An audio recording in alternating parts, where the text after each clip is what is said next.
Chapter 17. The Astronomer. Ollie and Gaz had spent the last couple of weeks sleeping rough in the back of their battered Land Rover. It hadn't been the most salubrious of accommodations, but at least it kept the rain off their heads. They had taken it in turns to keep an eye on the comings and goings around Glimpton Park, mainly so they could monitor it around the clock. This had the added bonus of creating a bit more sleeping space in the back of the Land Rover, and far more preferable than both of them squeezing into the small space.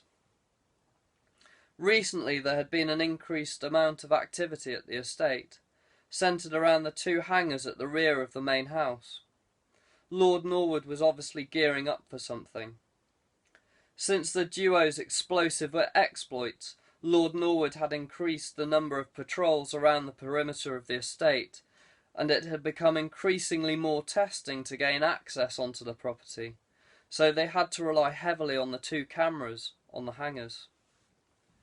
Interestingly, the man they had come to know as Chamberlain had not returned to the estate with Lord Norwood after the ambush at St. Michael's Mount. They both found it rather unsettling to think that he was roaming around off the leash, so to speak. Gaz had passed this information on to Chris, who had said he would look into it. Today seemed to be an even busier than usual. A fresh set of lorries were rolling up onto the estate. They were carrying another load of containers. It wasn't clear to Gaz whether they were full or empty, so he decided to try and take a closer look. He found a gap in the fence that ran close to the hangars. Cautiously he peered through the gap. No one was around, so he squeezed himself through and crawled on his belly through some long grass towards the hangars. Gaz soon realised that these new containers were empty. Some of the crates and vehicles that had been stored in the hangars were being loaded onto the containers. Norwood was moving. The question was where. Not wanting to run the risk of lingering for too long, Gaz made a hasty retreat back to the safety of the Land Rover. He was relieved that his phone had been on silent, as he had been halfway through the gap in the fence when his phone began to violently vibrate. The caller, whoever it may be, would have to wait until he was back in the landy. It turned out it had been Chris calling to check up on what was happening, so Gaz quickly rang him back. Chris was not happy with the new development. Norwood was clearly ahead of them, which did not bode well. Chris gave them instructions to follow the lorries when they left the estate to wherever their final destination was. It was most likely going to be a port.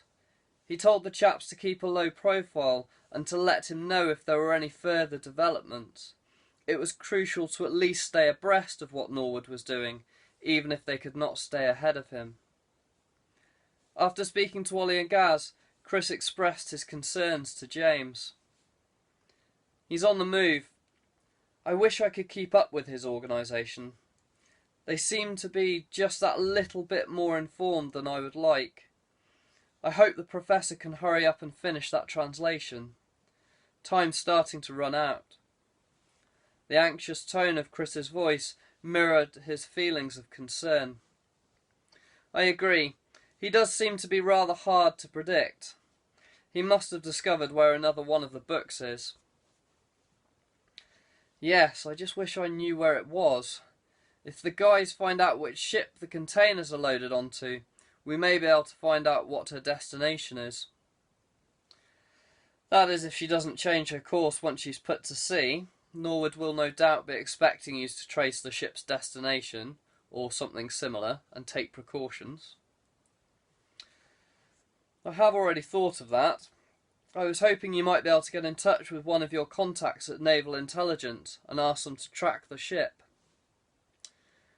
"I think I know someone who might be willing. I can put a call in once I know what the ship's called. If it's a ship, you never know, he might have a plane. Can still track it, just a bit harder to arrange." "Well, let's hope it's not." Ollie nudged Gaz awake. Right, fella, time to get going. The trucks are on the move.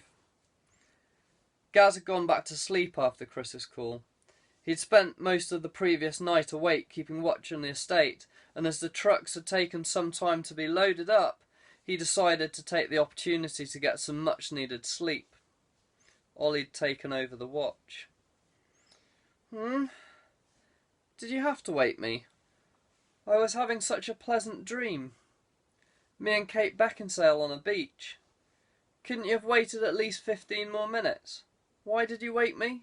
Gaz said, brushing some of the sleep from his eyes as he started to wake up. More like 5, you mean? Hey, you didn't include the 2 minutes for the warm-up. Fine, 6 minutes. Either way, the trucks are going. We need to follow, remember? Come on, you and Kate will have to finish some other time. Ollie laughed as he started up the Land Rover. They kept their distance between themselves and the convoy of trucks. After all, it wasn't like they would lose the massive convoy, which stuck out like a sore thumb on the small country roads. Right, odds on where they're going. Bet you a tenner they're headed for Dover, Ollie said as he continued to follow the convoy along the small winding roads. You're on. I reckon it'll be Felixstowe.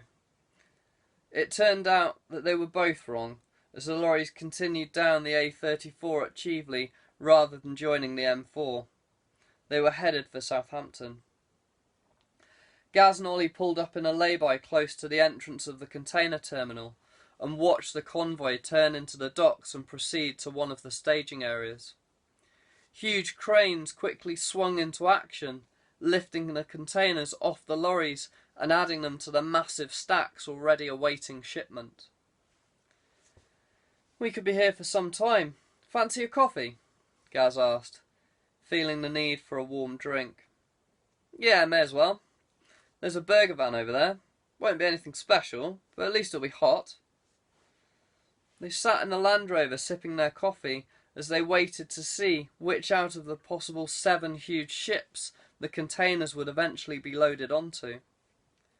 Gaz thought about going to the shipping office to find out, but decided that it wasn't worth arousing suspicion. The last thing they wanted was to be discovered asking questions. Sometimes doing nothing was the best policy. They're probably waiting to clear customs. That may take some time, Ollie suggested as he sipped his coffee. I doubt they'll wait for that. The kit in those containers would raise all kinds of hell if they were properly inspected. The port would be surrounded by all manner of security forces in a matter of minutes, if anybody decided to take too much of an interest into their contents, Gaz replied. Sure enough, as the customs officer arrived, one of the drivers dropped down from the cab of his lorry and entered into a conversation with the officer. After a few minutes, the driver handed the man a large brown envelope and walked back to his cab. The officer proceeded to tag the containers before heading back to the office. He must have given the green light for them to be loaded, as 2 of the huge cranes lining the docks started up again. Picking up a container each, they taxied along the docks towards one of the ships. She wasn't the largest ship on the docks, but judging by her looks, she'd been in service for many years. She was called the Astronomer, and according to the white lettering on her stern, she was registered in Hamburg. I told you they wouldn't legally get through customs, Gaz gloated. For once he was right. True, but that still doesn't tell us where she's bound for. She's almost fully laden, so I suggest that once she slips her moorings, we go and talk to the harbour master. They should have a registered destination for the Astronomer, Ollie suggested. Better ring James and let him know, he added, as he drained the last of his coffee, the 4th since they had arrived at the port. James wasn't very convinced that they would find anything useful at the harbour master.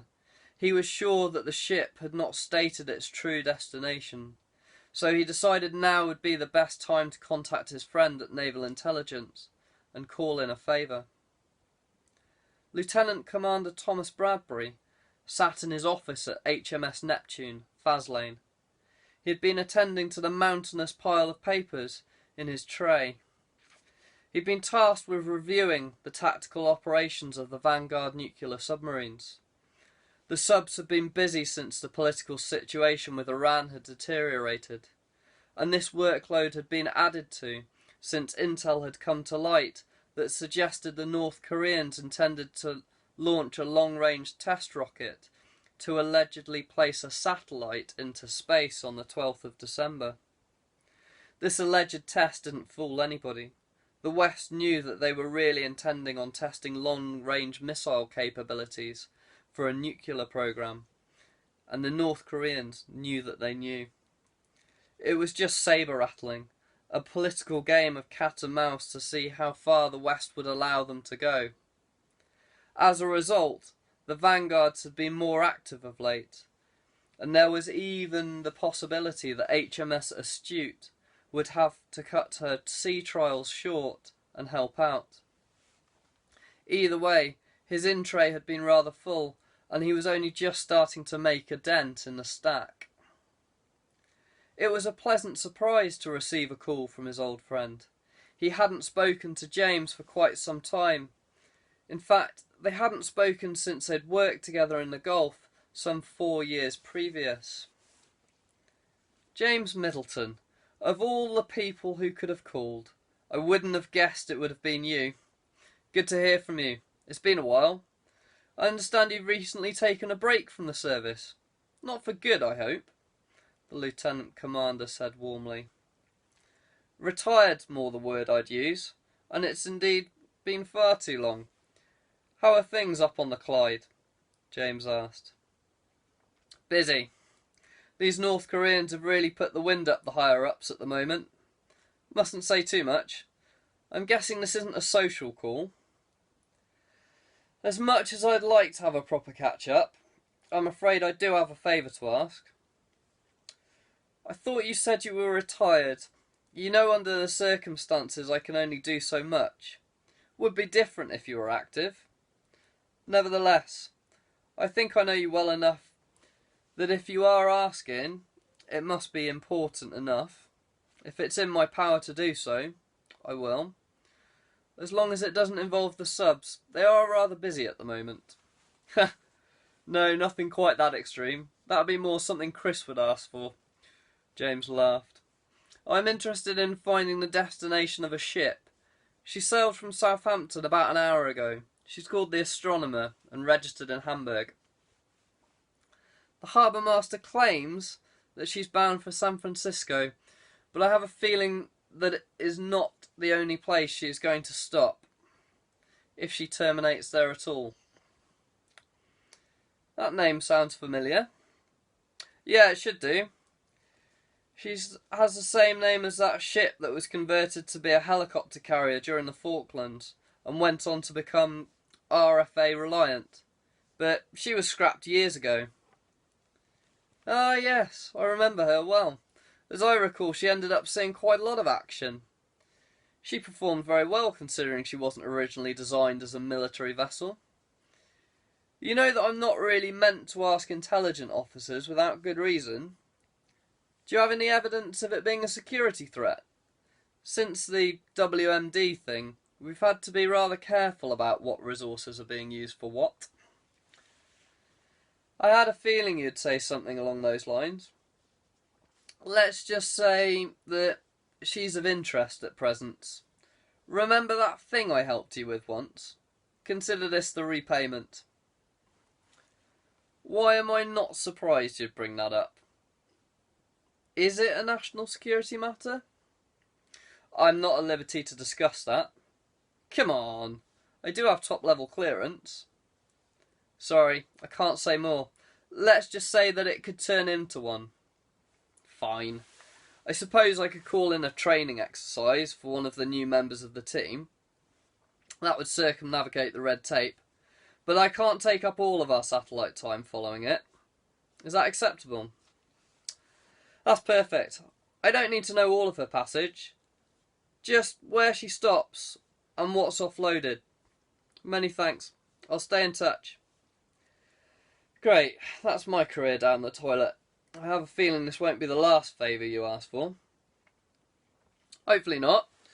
Let me know when you have something. Thanks for this, Tom. I realise it's a big ask. I'll get over it. You know, if you ever get bored of retirement, there would always be a place for a man of your talents here. Ha, thanks, but I think I've done more than my fair share.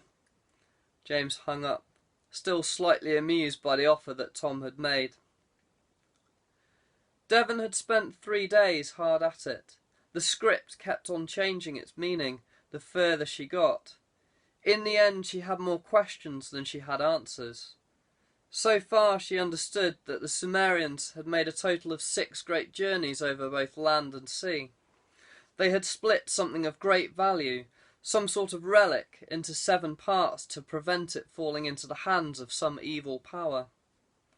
6 of the pieces had been taken to some of the great civilizations of the world at the time. Each civilization was entrusted with a piece. The 7th, and most important piece, the Sumerians had hidden themselves. It was still unclear exactly where the pieces had been hidden, but there were a few clues, which needed further investigation.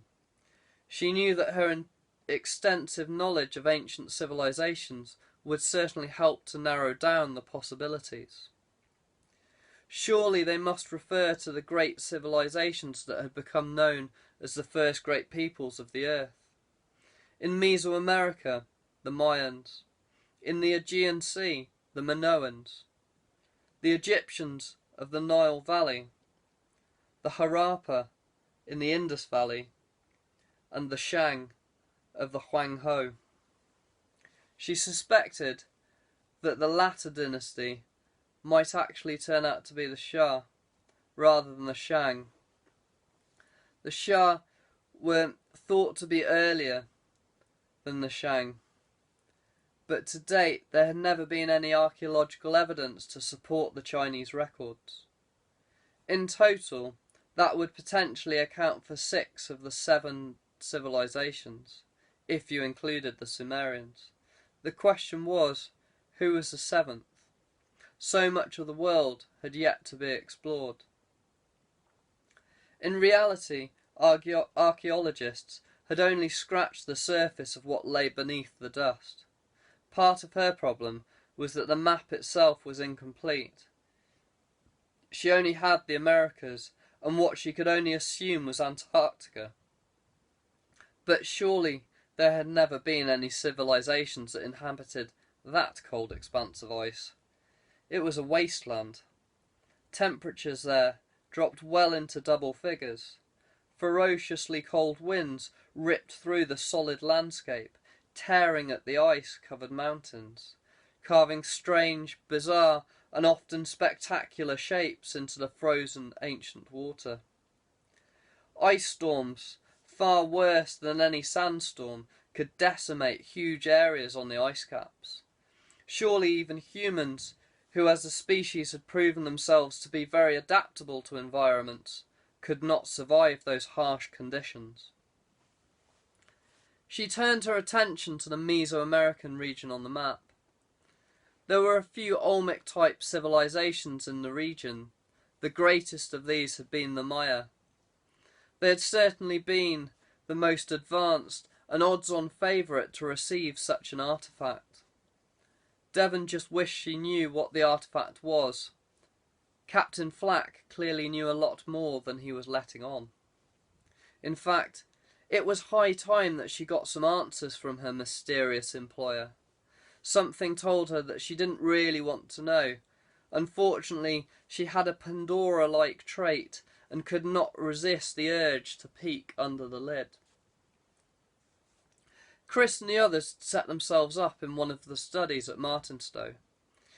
It was time to roll the dice and hope that luck was on their side. They might not know Norwood's intended destination, but they couldn't wait any longer to find out. They needed a plan of action, and to start the preparations at least for wherever they would eventually journey to.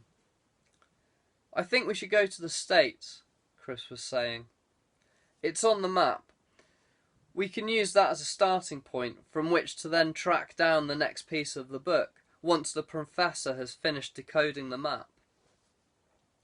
I'm inclined to agree with you. I'm still rather concerned that Chamberlain hasn't resurfaced yet.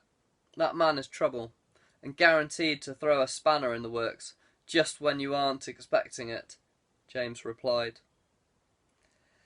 Yes, I'm sure he'll rear his ugly head at some point, but he's not my major concern at the moment. Isn't it about time we recruit some more people from the Order to help? Would it be better if we can avoid a repeat of what happened at the Mount? Michael said. Ever the tactician, he was always thinking about learning from previous mistakes.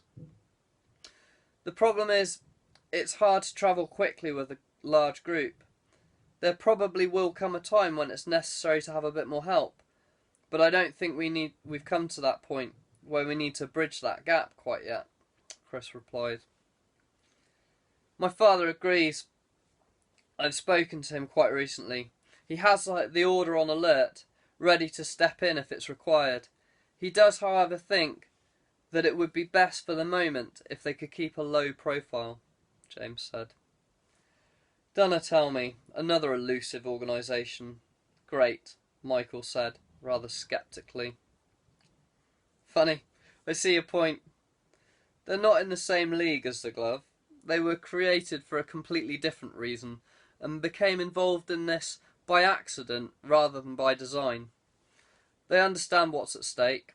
Besides, they have far more resources than you do.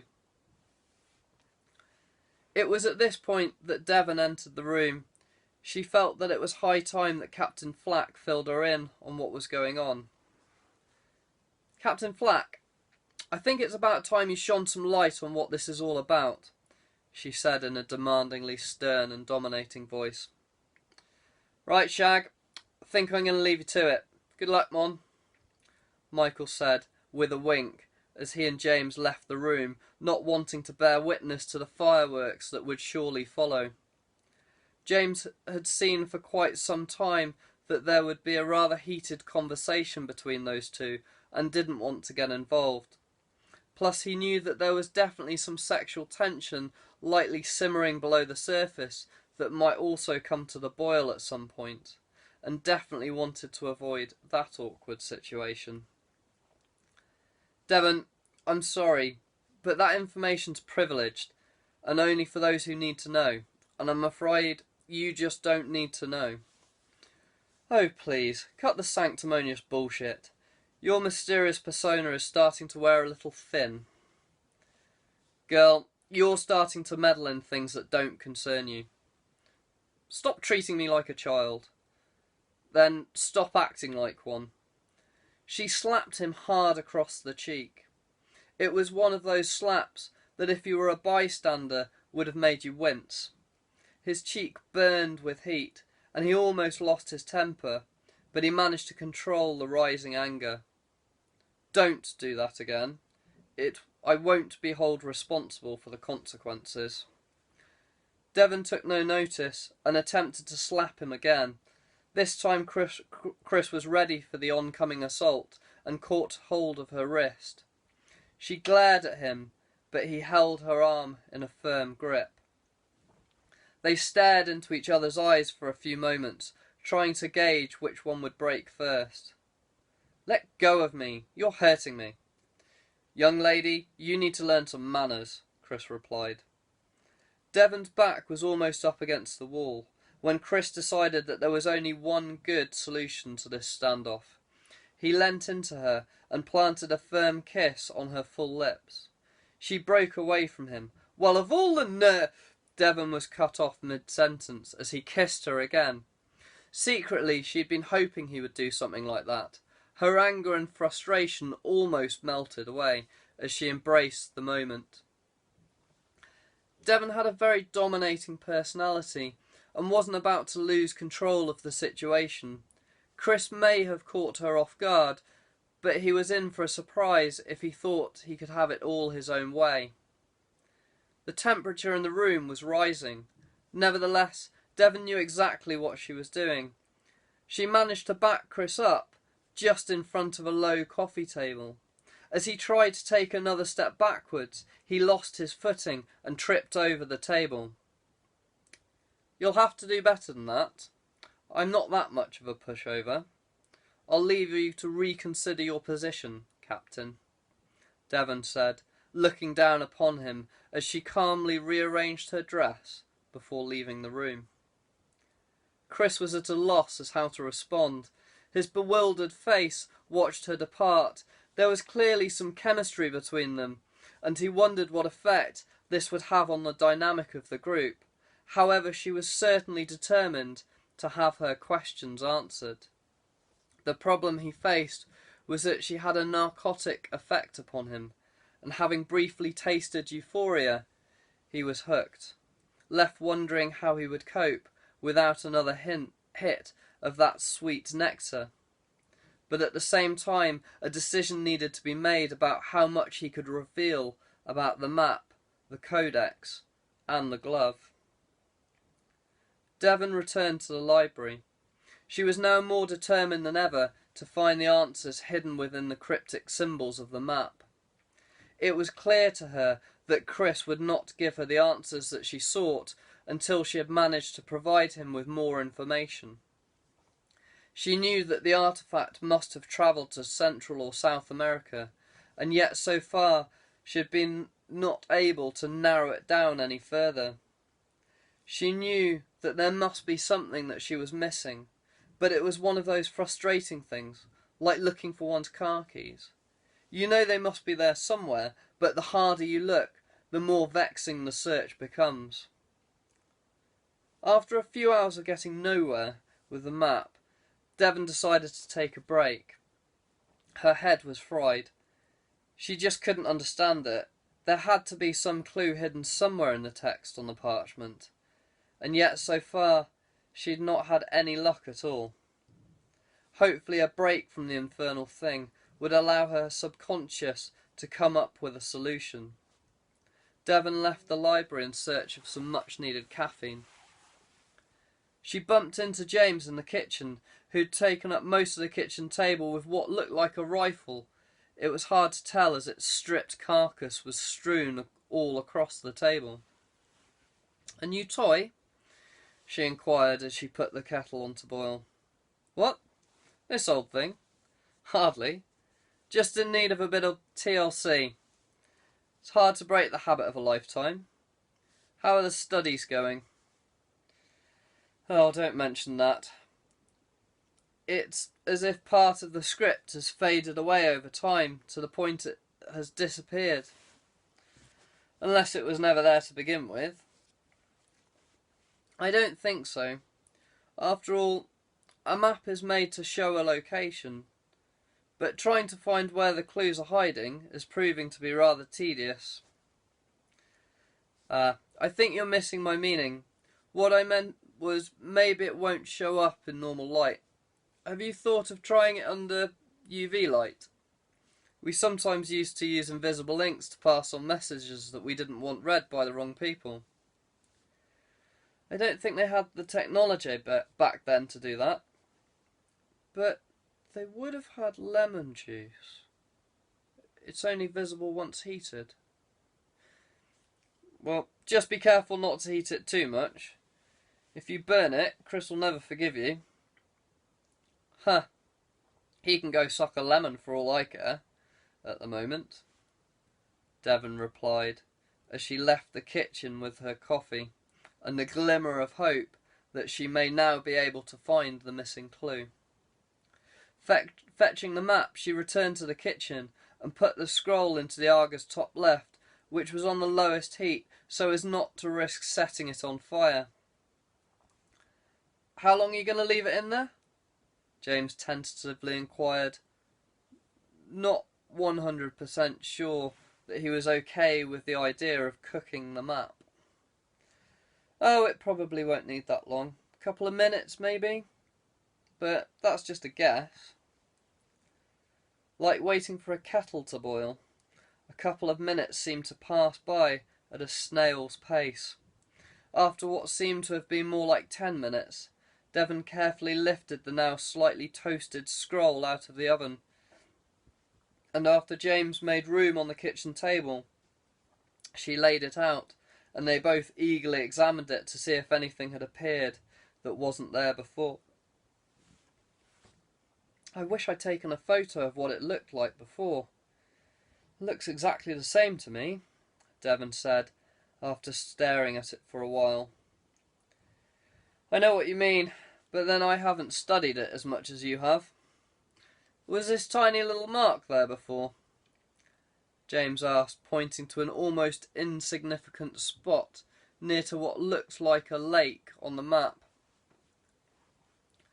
Now that you mention it, I don't think it was. That must be it. I've been looking for that for such a long time. Looks like it's in Guatemala, which would fit in with my theory of which civilizations might have received such an artifact. Then that's where we'll start. I'll tell Chris to start making his plans. Having finally made the decision on where they expected to find the book, Chris decided that Michael and Louis should remain in the UK in order to continue the research where the next part may be, and also to keep tabs on what the glove was up to. They had made good preparation for their expedition to the land of the Maya. Lieutenant Commander Bradbury rang to say that the astronomer had indeed altered her schedule slightly. Originally bound for San Francisco, she had crossed the Atlantic, but before passing through the Panama Canal, the astronomer had stopped in the port of Balboa, in Panama City, citing engine problems. After the so-called repairs, she had continued on to her final destination of San Francisco. Tom had found her maintenance issue a little too convenient. The satellite had picked up several containers being unloaded at the port, whilst the supposed maintenance took place. It could just be coincidence, the shipping company taking advantage of an unscheduled stop. But I thought I should let you know, Tom said over the phone to James. Thanks. That's very interesting. We had a suspicion it might be Central American destination. Stay in touch, James replied. He hung up and confirmed the Mesoamerican destination to Chris. Right, that settles it. Now we just need to sort out some transportation, Chris said, clapping his hands together. I might be able to sort out some form of transportation. I have a few friends at RAF Briars Norton that might be able to help. I'm sure if a certain bear I know can get the army to fly a shipping container to his house on that island off the coast of North Wales, I can borrow a C-17 Globemaster for a bit, James replied with a smile. Is there anything you can't get your hands on? Rachel asked with a slight smile. Well, I might be able to think of a couple of things, James retorted with a wink. At least, not yet, anyway.